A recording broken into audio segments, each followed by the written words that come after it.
मेरे प्यारे दोस्तों, बहुत ही मज़ेदार क्वेश्चन है। आइए इसे सॉल्व करते हैं। किसी राशि का 12 वर्ष का साधारण ब्याज 1500 रुपया है।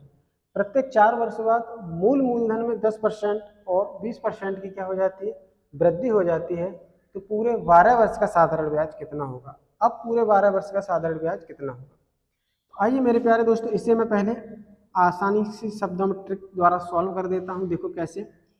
12 साल का ब्याज कितना है? 1500 रुपया है।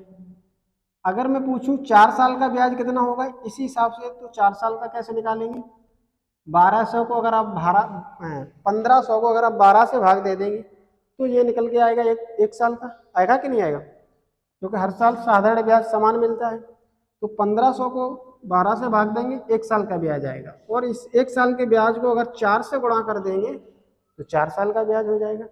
बिल्कुल हो जाएगा। 4 से काटेंगे 3 बार, 3 से काटेंगे 5 बार, यानी कि 500। तो 4 साल का मेरे प्यारे दोस्त 500 रुपया क्या आ गया? ब्याज आ गया। अब ये 500 रुपया ब्याज जो आया है वो उसी मूलधन पे आया है जिस मूलधन पर 12 साल का हमने क्या किया है, कैलकुलेट किया है।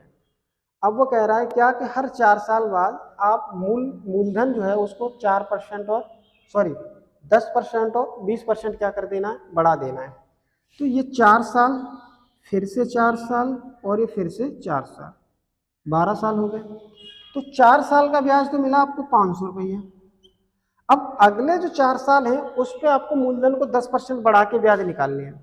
तो ये आपको पता होना चाहिए कि सिंपल इंटरेस्ट डायरेक्टली प्रोपोर्शनल होता है प्रिंसिपल के, मूलधन के। तो अगर प्रिंसिपल को 10% बढ़ाएंगे तो सिंपल इंटरेस्ट भी 10% बढ़ जाएगा। इसका मतलब 4 साल पे मिला हुआ जो मूलधन था उस पर हमें 500 रुपया ब्याज आया। तो अगले 4 साल पे मैं फिर से कैलकुलेट करूंगा, प्रिंसिपल को 10% बढ़ा के, तो ब्याज भी हमारी 10% बढ़ के आएगी। तो 500 का मैं 10% बढ़ा दूंगा तो क्या करूंगा, 110% निकाल लूंगा। क्योंकि ये ब्याज अपने आप में 100% है, 10% बढ़ाऊंगा तो कितनी हो जाएगी, 110%। तो ये जीरो से जीरो जीरो कट जाएंगे, 11 पंजे 55, यानी कि 550 रुपया क्या मिलेगा हमको, ब्याज मिलेगा। अगले 4 साल हमें 550 रुपया मिलेगा। फिर कह रहा है क्या कि अगले जो 4 साल है उसमें आपको 20% क्या करना है, मूलधन बढ़ाना है। तो फिर से वही बात, अगर मूलधन को आप 20% बढ़ाओगे तो सिंपल इंटरेस्ट भी क्या हो जाएगी, 20% बढ़ जाएगी। लेकिन कौन सी, मूलधन को कितना बढ़ा रहे हैं, 20%। तो मेरी 4 साल पे, यानी कि जो मूलधन पे निकली हुई 4 साल की ब्याज इतनी है, तो अगले 4 साल पे अगर मैं निकालूंगा तो वो 20% बढ़ के आएगी। यानी कि 500 का कितना निकालेंगे, 120%। क्यों कि 100% तो अपने आप में थे। तो जीरो से जीरो, एक जीरो से ये जीरो, तो करेंगे 12 पंजे 60, यानी कि 600 रुपये। सबको जोड़ देना है तो कितना आ जाएगा, 15,000 और 1600, 1650। तो इस हिसाब से अब पूरे 12 साल का हमें ब्याज कितना मिलेगा, 1650 रुपये। ओके मेरे प्यारे दोस्त। अब आप कहेंगे कि सर ये बात हमें समझ में नहीं आई कि आपने कहा कि मूलधन को 10% बढ़ा दिया तो ब्याज भी 10% बढ़ के मिलेगी।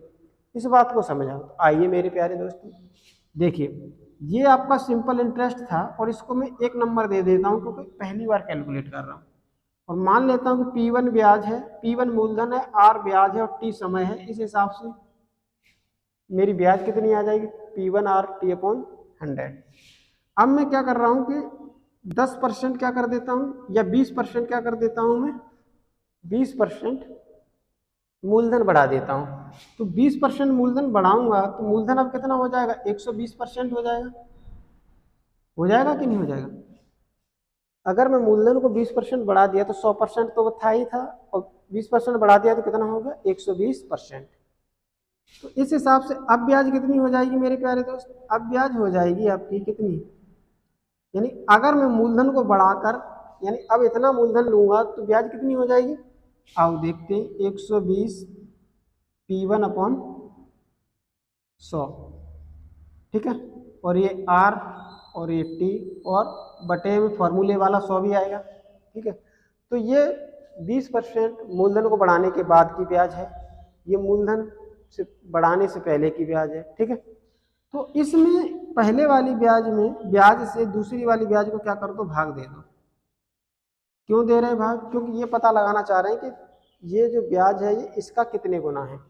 तो भाग देंगे मेरे प्यारे दोस्तों तो क्या आएगा, ये आएगा P1RT अपॉन 100। तो 100 से 100 कट गया, P1RT से P1RT कट गया, तो बच क्या गया, ये बच गया क्या SI2 अपॉन SI1, ये बच गया 120/100। ये उधर जाएगा तो क्या आएगा, SI2 जो आएगा वो आएगा 120/100 SI1। ये तो गजब हो गया मेरे प्यारे दोस्त, क्या 120% ही तो हो गया, ये क्या है 100, ये 1/100 ही तो है भाई। 1/100 का मतलब क्या होता है, ये परसेंटेज का चिन्ह, तो यहाँ 1/100 का मतलब क्या लगा देंगे, परसेंटेज का चिन्ह, तो ये 120% हो गया, क्यों, पहले वाला ब्याज। यानी कि अगर आपने मूलधन को 20% बढ़ाया तो जो पहले वाली ब्याज थी वो भी कितना बढ़ गई, 20% बढ़ गई।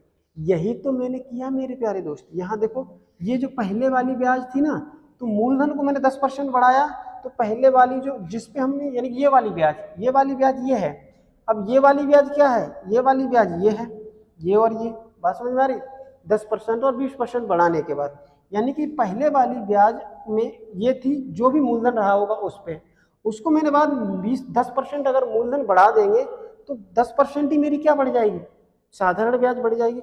20% बढ़ा देंगे तो 20% हमारी क्या हो जाएगी, साधारण ब्याज बढ़ जाएगी। देखो यहाँ से मूलधन को मैंने 20% बढ़ाया तो सिंपल इंटरेस्ट भी कितना बढ़ गया, 20% बढ़ गया। भाई 100% तो अपने आप में सिंपल इंटरेस्ट है, होता ही है, और 20% बढ़ाएंगे तो कितना हो जाएगा, 120%। तो यही चीज मैं समझाना चाह रहा था, क्या कि सिंपल इंटरेस्ट जो होता है वो मूलधन के और किस किस के क्या होता है, समानुपाती होता है, एक तो P के, R के और T के। समझ में आया, ये इसके प्रोपोर्शनल होती है, जितना इसे बढ़ाओगे उतना ये बढ़ जाएगा, जितना इसे बढ़ाओगे उतना ये बढ़ जाएगा, जितना इसे बढ़ाओगे उतना ये बढ़ जाएगा। बात समझ में आ गई मेरे प्यारे दोस्तों। तो मेरे प्यारे दोस्तों, अगर आपको क्वेश्चन अच्छा लगा है, हमारा तरीका अच्छा लगा है, तो प्लीज़ लाइक करें, और वीडियो को, अगर आप मेरे चैनल पर नए हैं तो वीडियो को चैनल को सब्सक्राइब करें, ठीक है।